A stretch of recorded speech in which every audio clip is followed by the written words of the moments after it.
Given that it's just after 7, we'll call this not January 5th. This is what's It's the on the date agenda, today? It is on the 17th. agenda.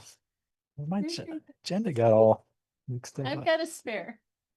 Oh, it's right here. Huh? I don't know what you did, Rob. Here. I don't know what I did.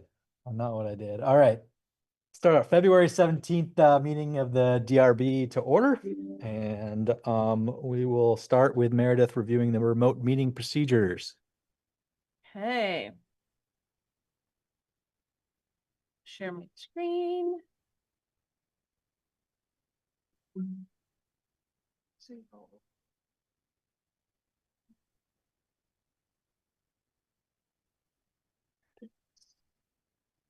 Here we go. All right. So, for anyone viewing tonight's Development Review Board meeting via ORCA Media, you can participate in the discussion via the Zoom platform through either video or telephone access options. If you want the full video experience, please type this link into your web browser. I know it's really long, sorry about that. Or you can call into the meeting on any telephone using the phone number shown here.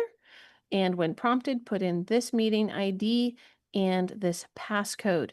If you have problems accessing the meeting, please email me at mcrandall@montpelier-bt.org. I will be monitoring my email throughout the meeting. For those attending via Zoom, turning your video on is optional. For everyone attending, please keep your microphone on mute when you're not speaking. This helps reduce background noise.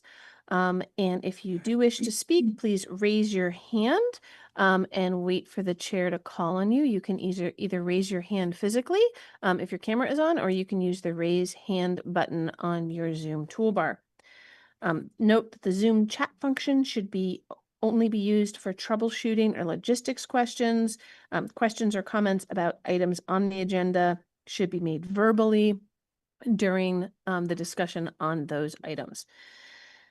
In the event the public is unable to access the meeting, it will need to be continued to a time and place certain. I will now hand the meeting back over to the chair. Progress. Thank you, Meredith. Hold on one second. Let Alex get hers muted. Mute and then turn your speakers off. Okay. We good? We're good. Yeah. Okay. We need an approved agenda here. So moved. Again. All those in favor for approval of the agenda, say aye. Aye. Great. Aye. Thank you. And we will start by introducing the board members here. Start on the end with Joe. Joe Kiernan, board member. Elvira Dana, board member. Alex Halas, board member. I'm Rob Goodwin, the chair. Meredith Crandall, staff. And Bill, do we have you online? You sure do. Hello, everyone. Good evening. I am Bill Jolly. I am an alternate member who is going to be a non-voting participant tonight. Okay, thank you, Bill. Yep, Catherine. Yeah. Catherine. Yeah, Catherine. Sorry. Hi there, Catherine Burgess. I'm remote tonight and I'm vice chair. Wonderful. So we have 5 voting members this evening. That is a quorum. And I guess not too many comments this evening. We got 2 applications, and also we've got some draft changes to the rules. We don't have to approve those tonight, but we did want to get those in front of the full board. That is in response to our training that we had, and we really want to have time for us to dig into those and get that process moving forward, as there were some changes that do need to happen. And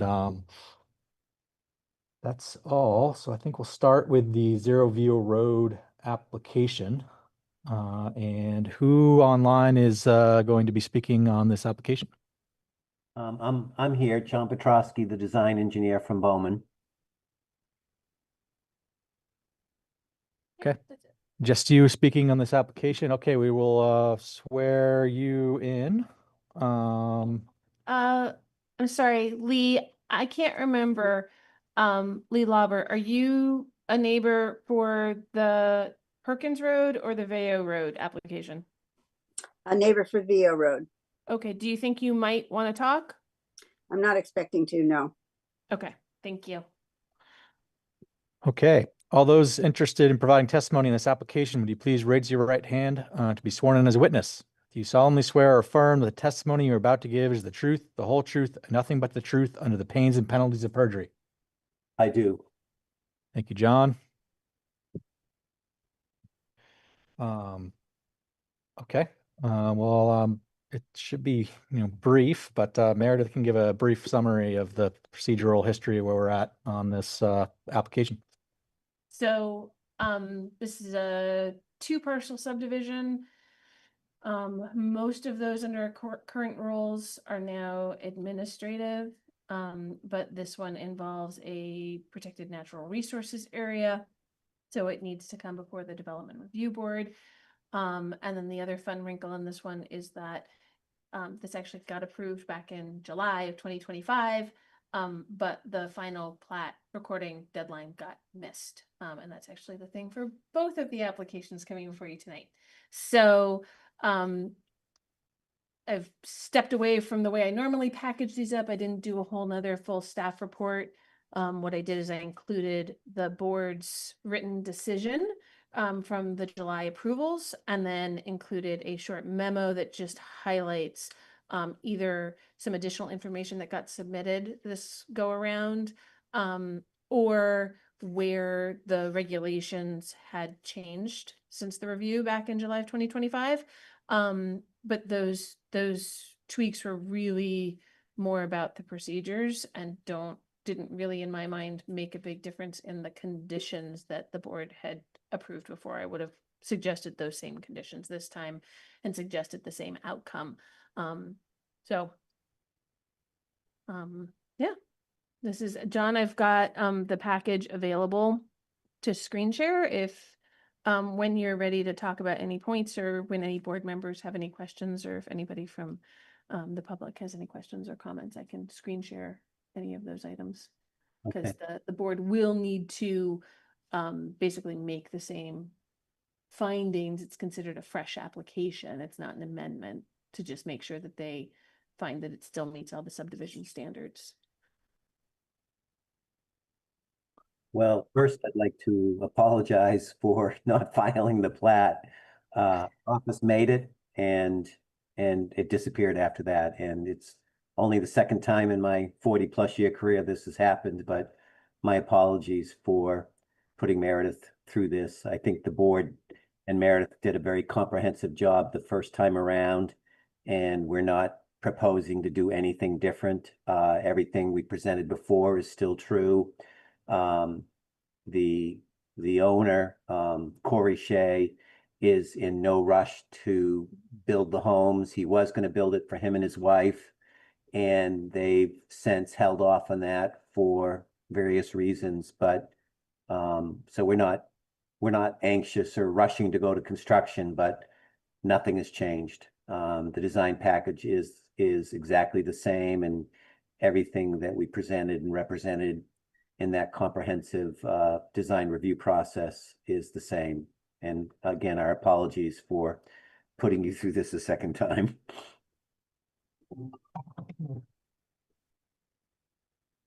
So just a couple questions, John.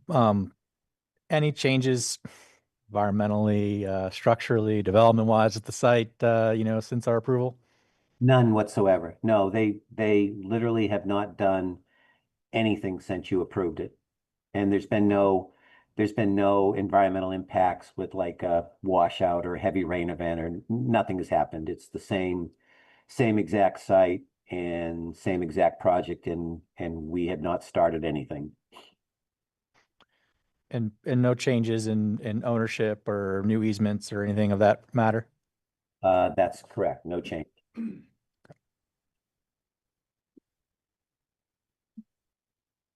So board members here, kind of a interesting situation. You have any suggestions on how we approach the scope of our review here? There's one thing about requesting that a easement condition from our original decision be reconsidered. So, if the easiest way to solve this would be just to affirm our decision, we cannot do that. Because we have to take up this question of Let's easement. talk about the easement condition. Alex, do you want to ask any questions about that or summarize what it says in this office staff report? Well, it was the email from Simon which I don't know if I have up. Do you have that, Meredith? Yeah. That explains why they want that removed. Yeah, I responded to Simon and haven't heard back, so give me 1 second to find the, trying to remember if But- here it is. Hold on. Actually, hold on. Maybe John, we can throw this to you first. If you've got, any background on the easement issue, we'll kind of let you talk and then we can take it up on our end if you'd like, give you the opportunity. I don't have any insight on that, and I'm trying to remember who Simon is. Bruce Simon. It's Bruce Simon. Simon is the last name. Bryce. Bryce. Bryce. So Bryce, I pulled it up on the screen. And the thing is that he was asking about, where was it? The road easement. I think he was maybe a little bit confused because he was talking about, declaration of covenants or road association, and that wasn't the condition on the actual approval. The approval was about making sure that the had an easement detailing written maintenance and repair responsibilities for the septic system. And then it did say any shared wells. There aren't any proposed, but just in case any were shared, shall be recorded in the land records and presented to the zoning administrator prior to recording of the final plat. So that had to do with the fact that there's a plan for a shared septic design here. And so and we have no issue with that. I think Bryce might have misunderstood, or maybe he assumed you implied both, but Yeah. clearly you didn't.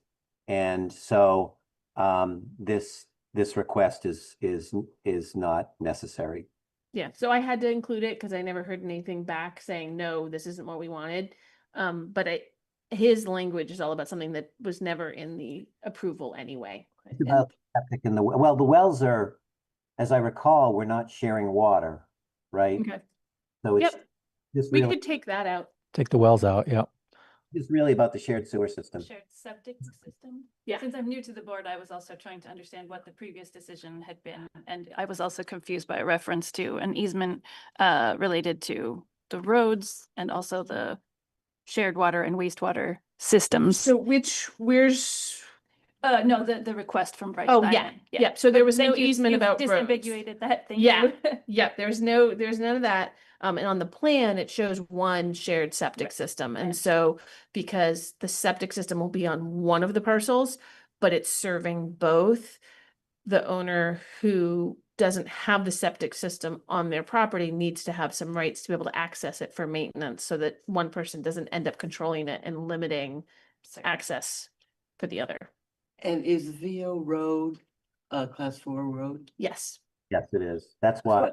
And that's in the decision, so the understanding that the town does not maintain anything but the passability of that road in Well, I think that's the issue that's raised by the the July 7th, 2025 letter Yeah, clarifying the intention of the city around road maintenance for the first 150 feet. Yeah, so that was a resubmittal where they had submitted that before. And It's been refreshed in the record.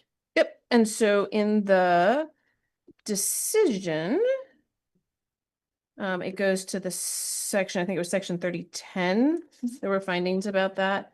Oh, nope, that was about the driveway locations.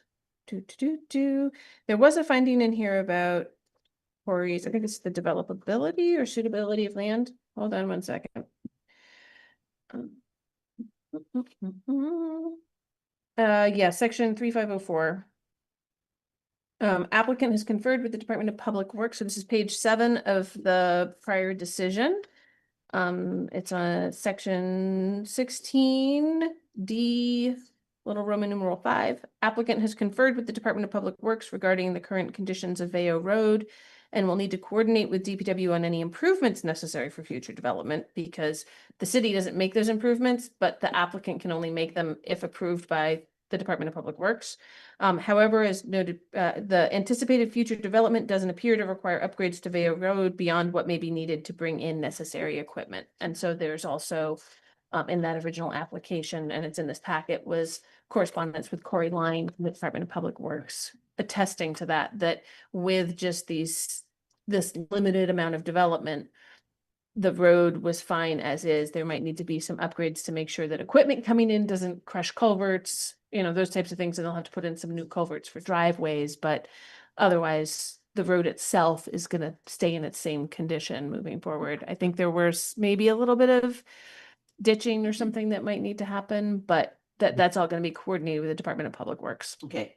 It would be, and we would just clean out the ditches and after the impact of the 2 homes being constructed, we'd probably resurface the gravel because it'll get beat up a little bit. But yes, there's no improvements proposed. And backing up, I wanted to comment on the septic system because it was quite a lengthy discussion in the original permitting process. Why are we doing a community system? And my explanation was that all of lot 3 is wooded and it's steep slopes and the soils are a bit more marginal. Where we show that in-ground conventional system, we hit a deep, deep sand deposit, very isolated sand deposit, but it's all right there. It had great capacity for normal in-ground septic and it didn't involve tearing down a whole bunch of trees. So it was less intrusive to share septic than to build potentially a big mound system for lot 3. So that's why we did it that way. So I guess we have in here that the septic easement will be recorded with the final plat. Is that ready to go? It is ready to go. I don't think we've dropped it off yet, but we have it all Okay. ready to be delivered. Okay.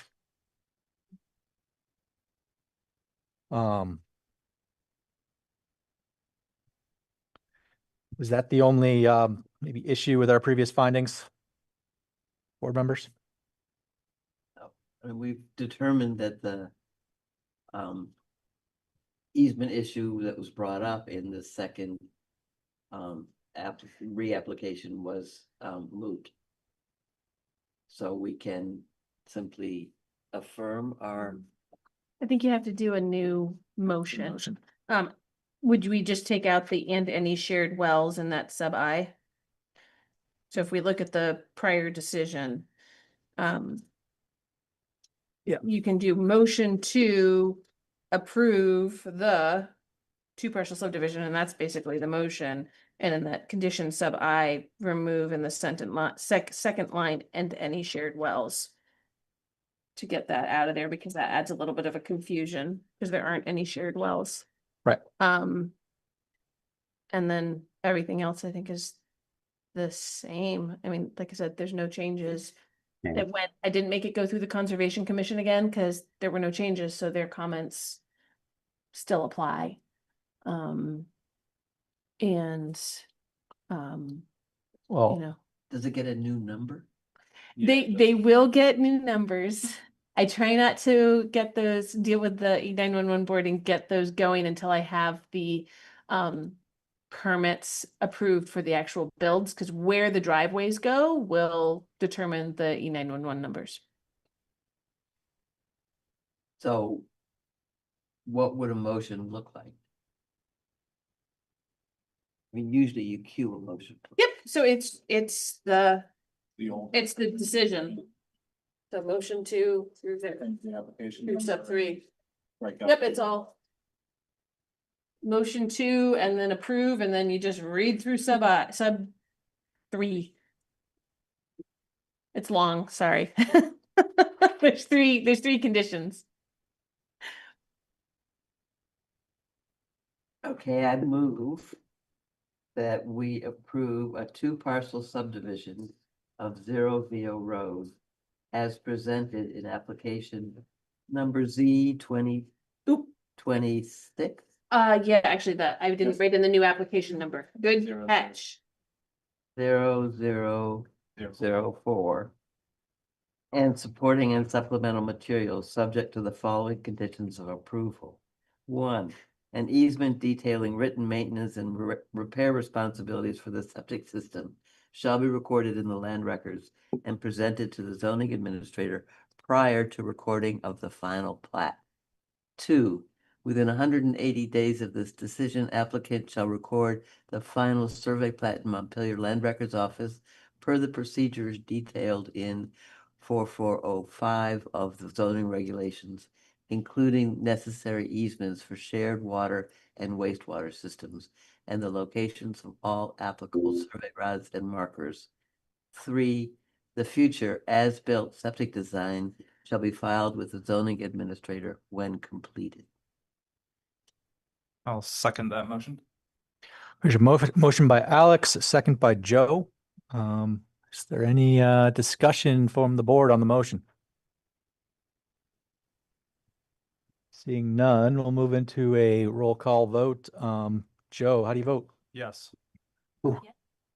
Elvira's yes. Alex is yes. Catherine? Yes. And Rob, the chair votes yes. That is 5, and Bill has indicated he's not voting this evening. Meredith, can I ask you a quick question? Yeah, We intended to leave the word shared in for the well part of it. I think we took the well out altogether. Oh, he just She read it. didn't, yeah, Alex didn't say the wells at all. It was still included in the include necessary easements for shared water and wastewater systems as far as what's shown on the plat. Well, Yeah, it doesn't mean that is a shared water system. I understand now. Yep, that's fine. Thank you. Okay. Thanks, everybody. Yeah, thank you. So we're gonna have to go through the whole decision and issue a permit process again. But you can deliver, since they're not changing. If you've already got the easement done and you have the final plat already, feel free to deliver those to me. And By me. then as soon as, if I already have them, then when Rob comes in to sign the decision, he can sign the plat at the same time. yeah, and John, just make sure I don't see it on the copy I have, but there's a title block for the signature of the board chair. Okay, I'll make sure we have that. It does make it easier. Yep, will do. Awesome. Have a good night, you guys. You too. Thank you. Can I have the motion bit back? Yeah, you got it. Thank you. Righty, thank you. Who do we have here for the next item, which is 230 Perkins Road? Hi, everyone. Nicholas Lowe here.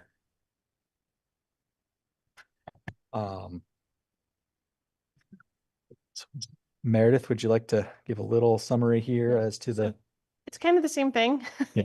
So, like John was saying before, where he's like, oh, I've only had 2 of these mix-ups in his however many years. Amazingly, these are the only board-approved subdivisions where we've missed the plat recording date. So we've been made aware that we need to up our catches on that too and have some automated reach outs to applicants. We hadn't needed it previously. But I think we've seen a lot more subdivisions that are small subdivisions and where it's maybe owner led or people who haven't done these before. And so making sure that we've got basically a automated tickler to remind people when we've gotten halfway through their 6 months, so that at least they don't miss the opportunity to get an extension, because there is an opportunity for a 90-day extension to getting that plat recorded, and just work on our systems. But So we have our second of the two parcel subdivisions where it's the same thing that was approved back in July. These were both the same meeting. And the recording date got missed. So very similar. We don't have any new anything on this one. So there's no like new public comments or resubmission of public comments. No new requests from the team. It's two parcel subdivision with a little bit of natural resources area, so I had to come back to you. And I'm recommending same approval, same conditions.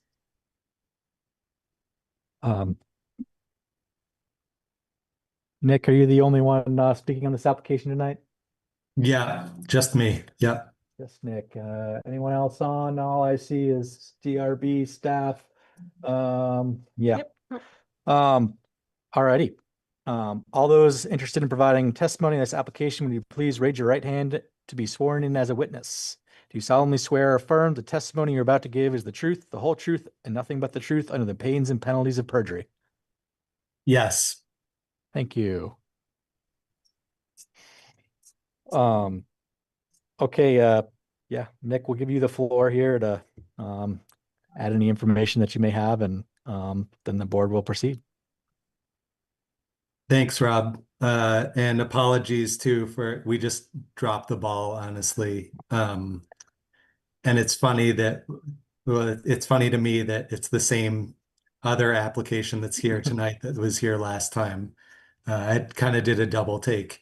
Rob, getting to the similar questions that you had for the prior application, there haven't been any changes to the site. It's exactly the same as it was the last time around. No changes to ownership, no new easements. So, same conditions, same application, we're just a little over 6 months past where we were last time.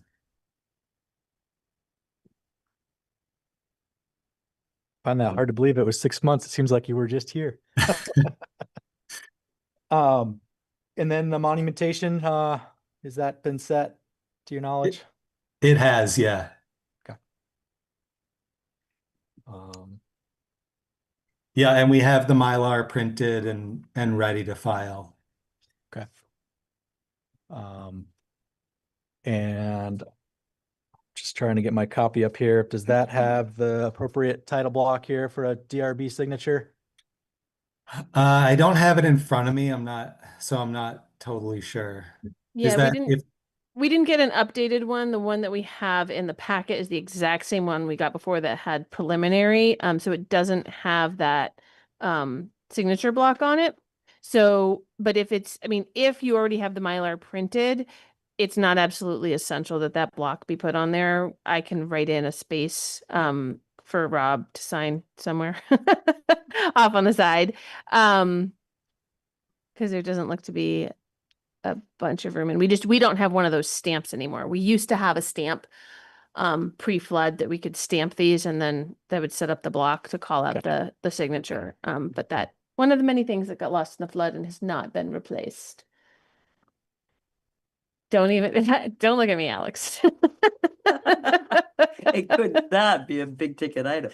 Actually, I have a better idea. We can address that later. I think we can create a digital one that just everyone can download from the website and insert right under their plans.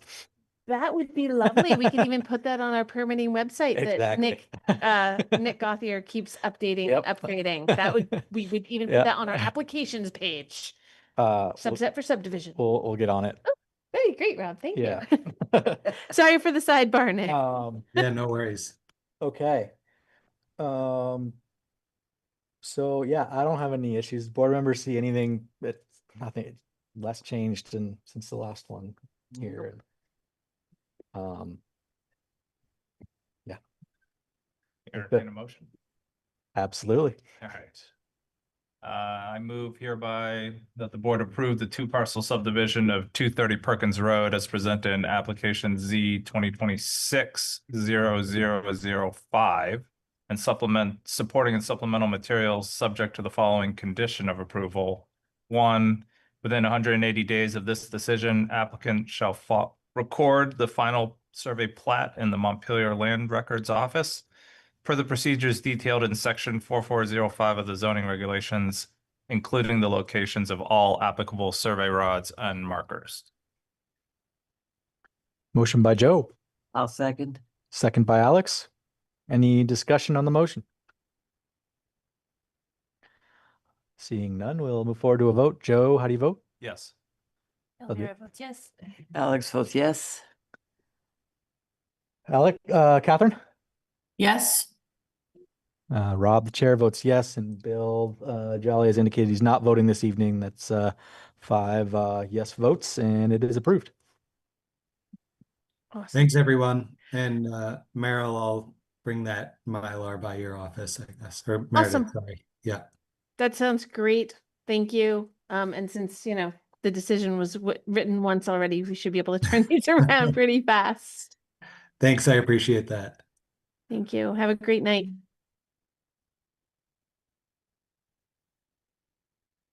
Okay, so we will go first to folks, okay, if we just review the minutes first so I don't forget, and then we go back up to the DRB rules discussion. The minutes for January 5th, 2026. Anyone have any changes? Seem fine to me. Move to approve. Second. Okay, we have a motion by Alex, a second by Catherine. All those in favor say aye. Aye. And I'm abstaining from that because I was not here. Minutes have been approved for January 5th. Okay. So yeah, next order, last item on the agenda this evening, Meredith and I, sat down a little bit. Meredith had come up with a draft after the training that we had with the League of Cities and Towns. And there were some suggested changes to our rules of procedure to sort of make them more current and maybe spell things out a little better to avoid issues. I don't know if folks had time to look at those, have any questions or comments or areas for discussion. There was I think one particular area we wanted to discuss here that we're drafting, and I'm gonna have to flip through and remember which which one that was, if you remember. Well, I mean, there's a lot of the changes here have to do with the evidence discussion that we had in training, and that the rules of evidence don't apply. So these rules of procedure should make that clear and what does apply. And then in looking at the model rules that Kale from the Vermont League of Cities and Towns pointed us to, there were sections in there clarifying how meetings flow as well as how hearings flow that I thought might be helpful. So those are proposed in here, right? These are proposals. It doesn't have to happen. Not every section in here has to be in here. And then also the options for a board chair or vice chair, whoever's running the meeting when things get out of order. And I did run that draft back by Kale at the Vermont League of Cities and Towns. And he had some finer point suggestions on where to put that and language that applied here for the board versus maybe other committees, say city council or something, because this being a quasi judicial and it's about people's property rights, you've got to be careful not to restrict people's ability to speak as much as maybe city council might, even though they're political and don't want to. They have a little more leeway in some ways actually than this board does to tell people they can or can't speak. So that's we have a section 5, which is order during meeting. We've added some things to order of business, including to, is that where we did it for the approval? No. Where did we have the items previously approved? Did we include that or did we not? Sorry. Maybe we took that out. We took that out because it's, yeah. we took Okay, that out. sorry, my bad. But there's a That whole was like the section on general business. Yep, and that was one of the things that got added. Is, well, because if you have a place, a limited place with a limited time where people can talk about things that aren't on the agenda, then if they start talking about things that are off topic and not part of your purview, then you can direct them to next time to, we have a place for that, that's general business. If you're, So if- this sort of couples with the increased focus on defining who an interested party is to be more rigorous on that side, but except then you're not to being more rigorous, you're allow- letting them know, right. right? Which is, goes to the relevancy aspect.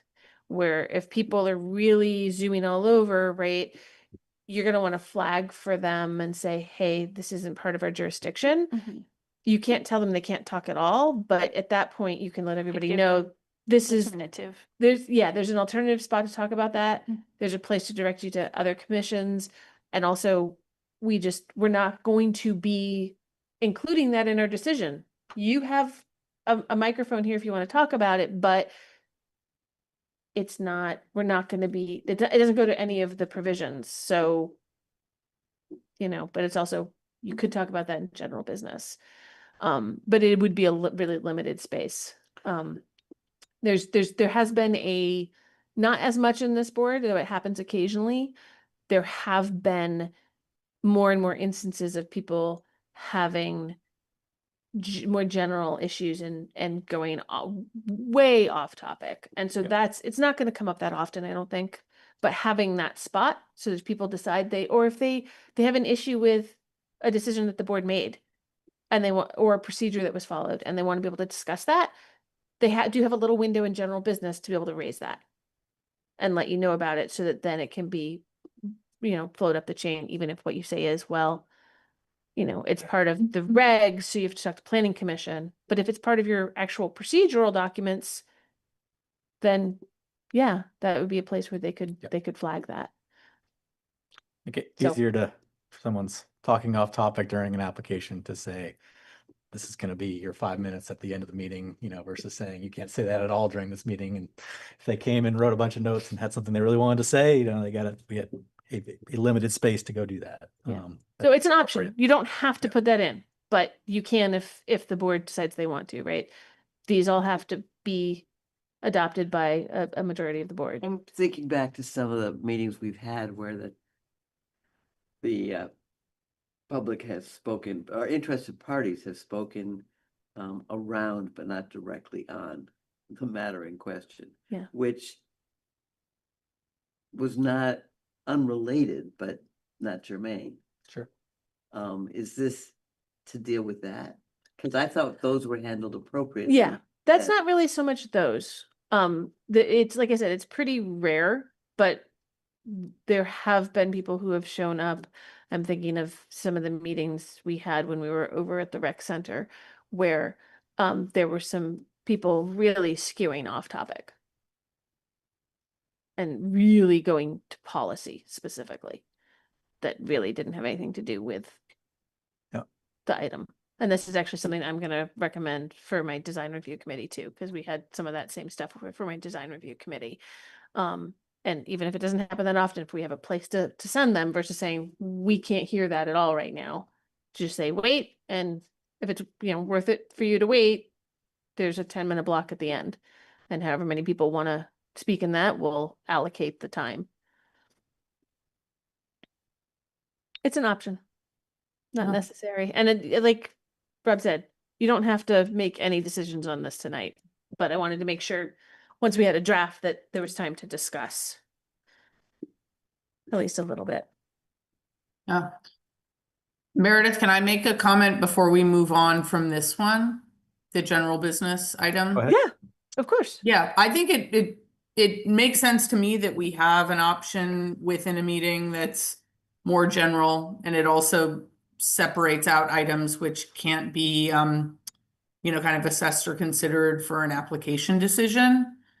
But the one thing, like a hesitation I have, and I'm just talking this through, I don't know if I've landed on an opinion on this, is if you add a general business to every meeting, is that implying that the board is asking people to come forward at every meeting with general input or general feedback on zoning in Montpelier? Because that's frankly, that's not really what my read is. That's not really the intention here. It's more a catch-all if things are coming in that don't fit anywhere else.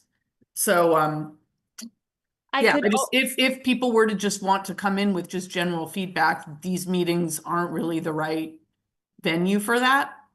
I mean, people can't, I hopefully, that makes sense. I'm a bit all over the place right now.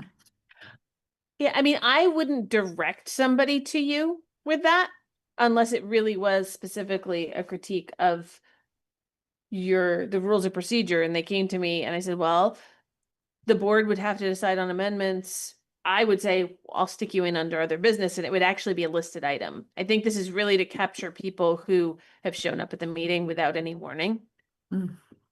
I see what you're saying, and I don't know. I mean, it could always be a general business under other business if needed. Yeah. Like 10-minute minimum, and that just shows on the agenda. I don't know. Because we can rephrase it. I don't know. Well, there is another business category. Yes, there is an other business. And it's not closed. No. You don't have to pre-register your No. other business. No, I mean, sometimes we will pre-register other business. It's just not an application. But yeah, depends how you want to phrase it, because we don't have to. It can also just be a separate policy where you ask people to say you can talk about that in other business. That's not like a stated policy, but it's something that we just kind of have the option if people are. Yeah, instead of having it in your rules, That might. you could also 'Cause just. I don't see any way to actually stop people just saying whatever the hell they want to say. Right, I mean, we are not, I'm trying to remember because I went through a few versions of this. The order. Where is my conduct? No, I think it was under order.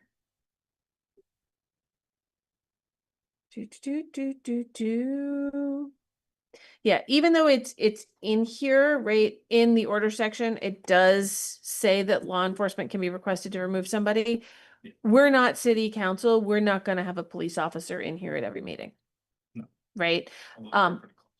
They're very close, right? But it would have to be where something was really escalating and somebody would have to like go and call them, because I don't think that there might be a buzzer under one of those desks. I need to remind. Yeah.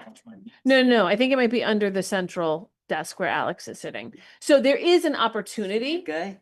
Don't touch anything. I'll have to revisit it. So, bank robbery is but getting that's rental. things don't get there for here. Yeah. Right.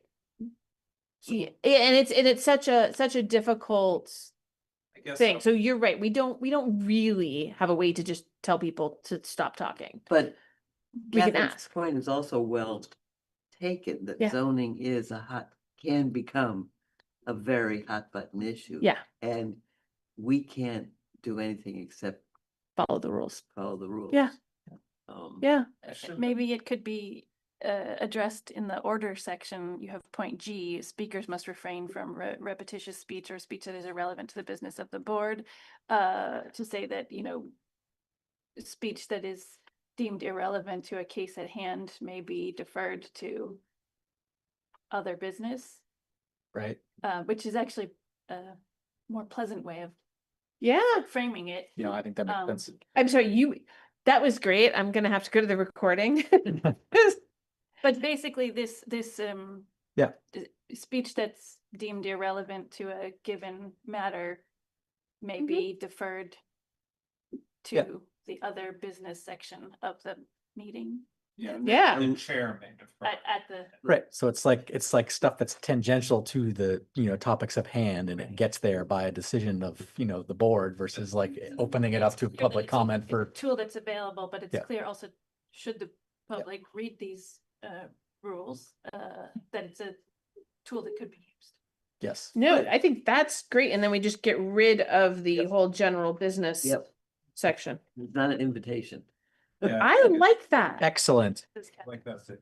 Ah. I think it should be the prerogative of the chair to vote for that. Yeah. And that way you can kind of cut people off. Or Any- if they feel And like they're that's- being cut that's- off, then they're just- That's Well, you can- already underscored here, that the chair does have the Mhm. right to interrupt another who is Right. speaking. But it's a matter also of this group being able to keep its focus on the matter at hand Yeah. and not to be sidelined. Oh, I like that. Can I ask a vocabulary question? Since in section 5, it talks about order during meetings, but otherwise it's talking about hearings. What is the difference between a meeting and a hearing? So Is one contained within the other? yes, So So- a hearing is a subset of a. each meeting? application has its own hearing, right? So witnesses are sworn in at the beginning of each hearing on an application. A meeting is one night. A hearing might be spread out over multiple nights and you just continue it. So the hearing is continued to our next meeting. So there's order of the meeting, which is section 5, which is about basically keeping order. Order. Okay. And then there is the order of business within a meeting. So that's section 4E. That's usually alarms. Yep. And then there's separately the conduct of hearing or review of applications. So that's the schedule of hearing or review of applications. And we're trying to not use order there again. Right. That's why we took out, because we did have in here before order of hearing, order of meeting, like it got even more confusing. So yes. Okay, thank you. Yeah, you're welcome. Nope, I hear you. Oh, I see what you did there. I've been doing it for a while, so. This might be overreaching a little bit, but is there any way to maybe add to the oath that not only is everything you're gonna say the truth, but also that you have read this? So, Speak yeah. firm that you have read this. Yeah, so, I don't think we can do that. What we're gonna start doing is, so city council brings a binder that is the meeting binder to every meeting that has not just the information that is being reviewed during that meeting, but also has their like rules of procedure, all of that stuff in it. As much as it pains me for the paper, we don't have it yet, but we're gonna start having, because I need to get the binder. We're gonna have a meeting binder, and it's gonna contain all of the zoning regulations, all the river hazard regulations, my design review guidelines, rules of procedure for the board, for my design review committee, the ethics policies. It's all gonna be there and be here in this room. And we may also try and do it more prominent, put the rules of procedure, like if you're gonna attend a meeting, read X and Y. But there are people that you notify, interested parties that you notify, the abutters, for example. Mhm. Is there some way and that's by mail, an abbreviated version with a link perhaps to? I mean, we already, in that mailing, we already have some, make sure you check the like X and Y, so we can adjust that to say, and if you need copies, contact our office. So we could definitely do that. Because there's nothing in these rules of procedure that invites reading. Oh, I mean, so, much as you might want to make people read it. most people don't go around and read the rules of procedure for every single committee that they're going to be Right. attending. Right. Um, But if there could be like a one sentence sort of summary or executive summary, right, of Well, we might also be able to do a more user layman's friendly version of this. I mean, this is our zoning assistant, Nick Gothier, has been doing so much work at trying to make information more accessible. And, you know, I've been like, yes, keep every like permit thing with me if you can make this stuff actually like people friendly. So that's really been a lot of his focus. So we're working on those things. So, but that's a good one to have more of a shorthand version that says, hey, look at the rules of procedure, but here's the shorthand, here's the basics. Right. Um, Here's what to expect. yeah. You know, here's where you'll be able to speak, here's what you might come up against. So that there aren't surprises. Yeah, and we might not need to, you know, reinvent the wheel either. Right. Like we've been looking at, there's some, not so much of this, but I can look at their pages too. So the zoning administrator who was in this position before me has moved on to Stowe and is now the planning and zoning director in Stowe. And over the last few years, they have done a whole bunch of really great applicant friendly stuff on their website, including checklists of, is this your type of project? Here's your checklist. Is this your type of project? Here's your checklist. And we're actually looking at those going, we need those. So this might be, they might have a similar thing that we can take a look at for a model. But I'll think about that too, especially the DRB meeting, DRB process, hearing / meeting process primer for interested parties and applicants.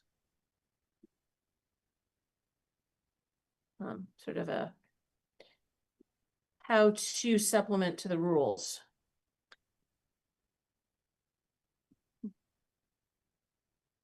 That's a great idea.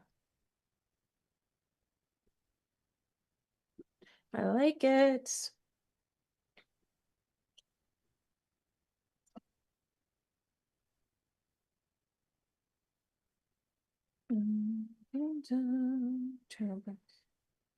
Well, I think this was been productive. I don't feel the need to rush voting on these changes tonight. I think sit with it, let us review it again, and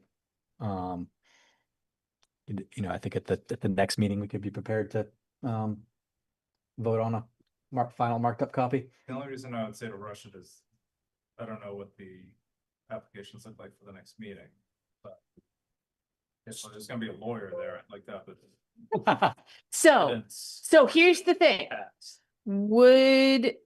I don't have any applications for March 2nd. So you could theoretically have a meeting just on these, just to adopt a revision on March 2nd, and that would be it. I don't actually have any applications for March 16th yet either, but I haven't hit that deadline yet. And I have no idea what that's going to be. I have, you know, there's bunches of things bubbling away, but I never know what's going to come in. So, it's kind of up to the board members who are here now if you want to meet on the 2nd and just have it be on the rules of procedure, which To is me, that perfectly seems fine. really wise, considering that spring is somewhere out there. Oh, I'm so sorry. But yeah, spring is somewhere out there. I'm sure things will become more lively, Yeah. one assumes. And I think you're really smart to speed it along against the possibility of additional representative involvement.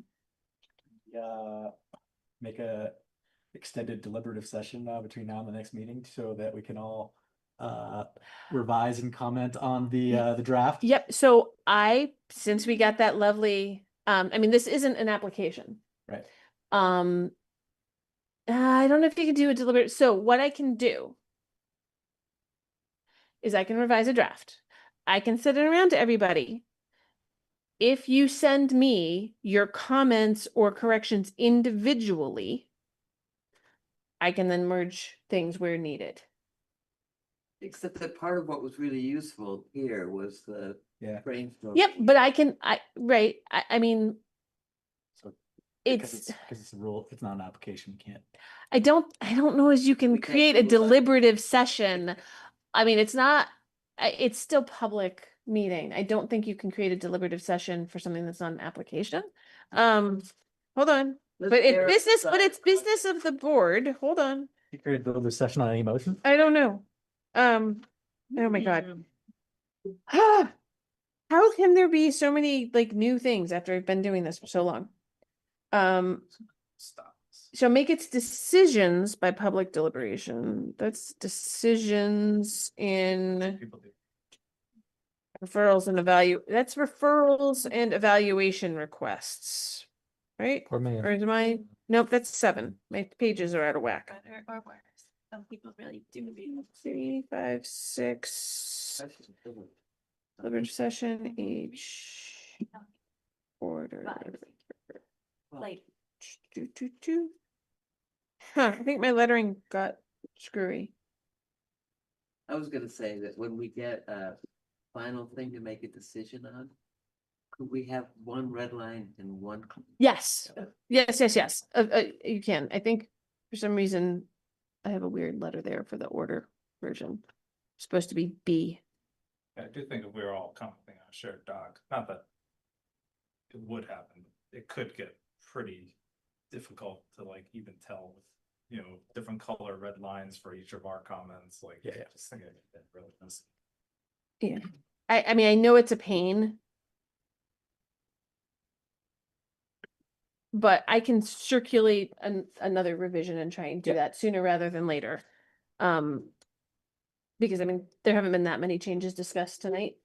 And circulate both a clean, here's the clean of what we're proposing and the red line.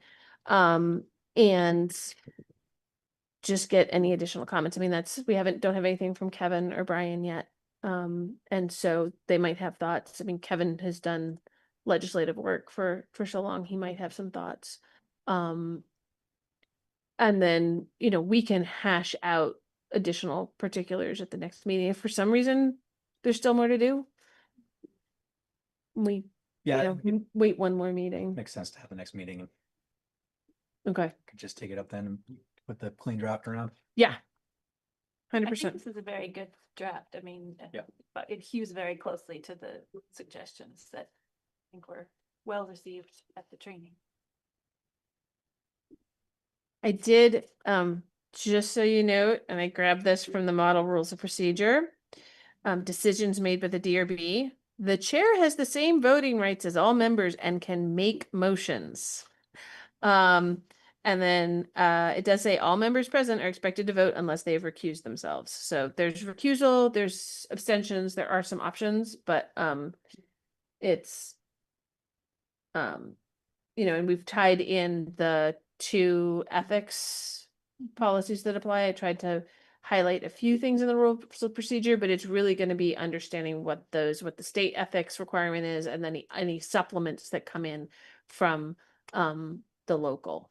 And so we can also, you know, discuss a little bit of that next time. That Montpelier's ethics policy does need some updates, but there is some language in there that goes above what the state one is. So the city one has some additional items that apply.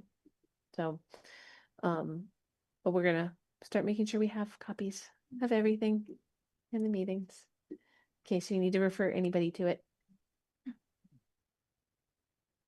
Yeah, I think one other change that we did make was to the attendance section.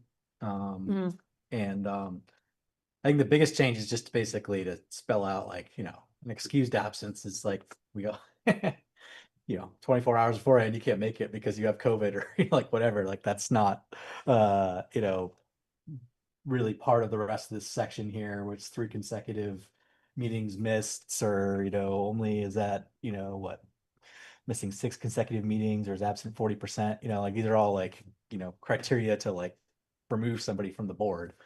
So the intent here was just to basically, you know, talk about, you know, as long as you give us 24 hours notice, if you're not going to be there, it's not really So wait, but then where possible. Like it says a board member misses 3, so is that 3 unexcused absences? it is kind of 3 consecutive, like we had to have something in here for that this just flows down and has been in the regs and been in the rules and flows down from others for a long time, because sometimes there will be members who just don't show repeatedly.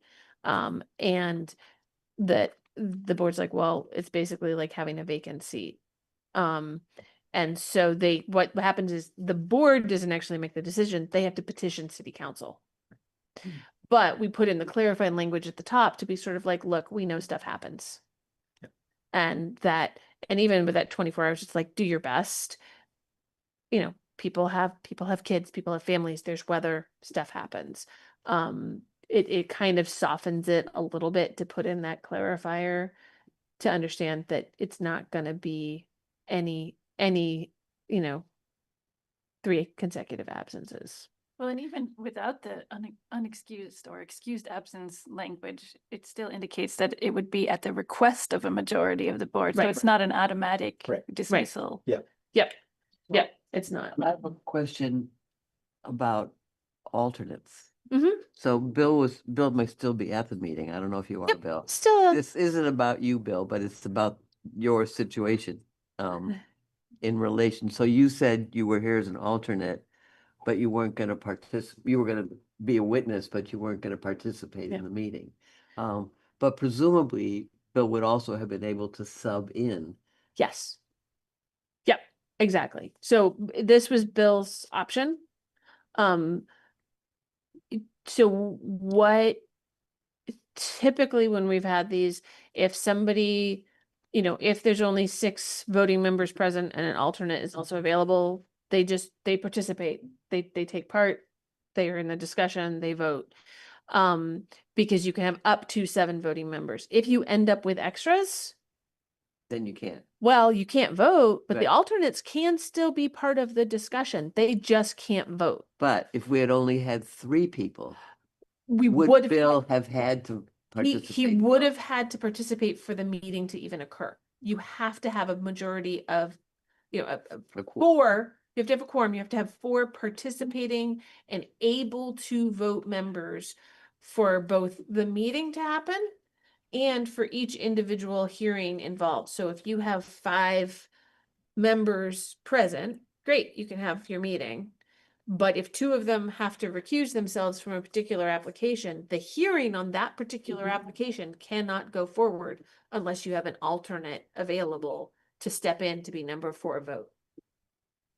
And that's one reason it's so important to have alternates, and sometimes have alternates come even if they don't know if they're needed for sure for a quorum or something, because if there's a vote and suddenly somebody's like, oh wait, I just remembered X, or I just got notified of something from my spouse, then you might have to suddenly recuse yourself. Or if somebody in the audience is saying, hey, I know this thing, and the applicant believes it's a conflict, if you have those alternates available, even if you're like, I don't think it's a conflict, but I'm going to step out so that it's a clean decision, then it's why it's so important for the DRB especially to have alternates available. But as Bill's choice tonight makes clear, it's at the discretion, unless it's a quorum issue, it's at the discretion of the alternate? Or is the norm that And the normal would be to at least participate. Not meaning to call you out, Bill. Just that is the norm, is that if you're, if the alternate's at the meeting, they participate even if they can't vote. Because it's why they've been appointed, is to be able to discuss these matters, that their opinions are considered to be useful, right? It's a panel of peers. This meeting. Well, I No, might as this well. meeting, there definitely wasn't much need, but No, still. I might as well chime in then. These you're two not seem, shy. yeah, these 2 cases, meetings, whatever, they seem pretty straightforward. I mean, and you guys, I mean, it was a quick one, both of Yeah. these. I didn't feel like I could contribute much of anything, and then it just interfered. And so I just kept my mouth shut and listened, because these were is about as simple as it looks like it gets, Meredith. And so I didn't have much point in that, but the interest was certainly in the changes to the DRB rules, and I'm anxious to see. I haven't seen the revisions yet. There's been a discussion about it, but I'm looking forward to that. I'll certainly participate in that, and certainly give you my 2 cents. But the other reason for me coming in and just kind of listening is that what I'm seeing is that these things reappear quite often. At least the ones I've been to, they have been reappearing. The history seems to come back up on some of these meetings. They aren't, it's over and done in one meeting, it seems like. So I feel it's important that I'm listening, observing, hearing who's saying what, why they're saying it, what the applicants or the interested parties are saying. So when it does come back up, and it sounds like one of these probably will, because there was a person that was in on this conversation who said she wasn't going to go under oath. Well, I imagine that's going to come up. Well, I see your face. You're on camera. You're on Yeah, camera. I know You're I'm on on camera. camera. I've got I the forget bad her face. name. I forget her name, but she said, "Do you want to be Alex. under oath?" And she said, "No, I do not." Yeah. But we'll look her address up, and my guess is she's pretty close. So my guess is that's coming up. If you guys approve this, that's my guess. So it's good that, so back to what the reason was, that I think it's good for me to hear the history on this, because even though these were extremely straightforward, putting the pieces together wasn't exactly clear. And so I think it's helpful for me to listen in. But as far as chiming in, certainly we'll do that. But it seemed like this one, I don't think I could have added much to. These are pretty obvious decisions on this one. Nothing's changed. So what's the decision? So I just let it ride and listen. But it's good to be the alternate. And if Meredith had emailed me before, love me to come in, I'll be glad to. I see, was it Brian or Kevin or somebody bailed out at the last minute. I've got an email late this afternoon where he's bailing out. And I was surprised that I didn't get to say, Bill, would you please come in and do it? Well, there was enough. Fortunately, there was a quorum and I didn't need to. But had there not been the four, certainly this one would have been an active participant to this meeting. But there was a quorum, everything was fine. So I just kind of listened in. So yeah, that's the long answer to it. But I'm always glad to be there as an alternate. And if the future holds to be a permanent board member, well, that would be great too. So looking forward to the next one that may be sometime in March, it looks like. So I'm open for questions. If anybody has anything they'd like to discuss, we can do it over a glass of wine or a beer or maybe something else, or open business. No, other business. That would be good. Let's do it under open business. I got it. All right. All right. I wasn't completely, deaf on all your discussions. So hearing what's going on. Thank you for your input, Bill. I appreciate it. Yeah, Bill, I'll Oh. say I was particularly happy you're here tonight because I'm remote because my husband's out of town and my kids were putting themselves to bed and there was a scream at one point. So I thought there might have been an injury. So anyway, had there been an injury, I definitely would have had to tap out of the meeting. Well, then feel free to call on me. I'll be right there, and even at the last minute. All right, guys, enjoyed it. And Alex, Thanks, Bill. you take care. Joe, I mean, everybody who's there. I can't see everybody. Rob, et cetera, et cetera. All right, we'll see you guys for the next time. Take care. Be safe, and hope for spring sometime in the future. Hey, it was 40 degrees today, wasn't it, or something like that? I forget. So, Warm. all right, Meredith. Yeah. See you later. Alrighty. So yeah, on, we'll guys. meet on the 2nd to discuss the rules and yeah, anyone has any ideas as far as how to refine these, just let Meredith know and we'll take it up at that meeting.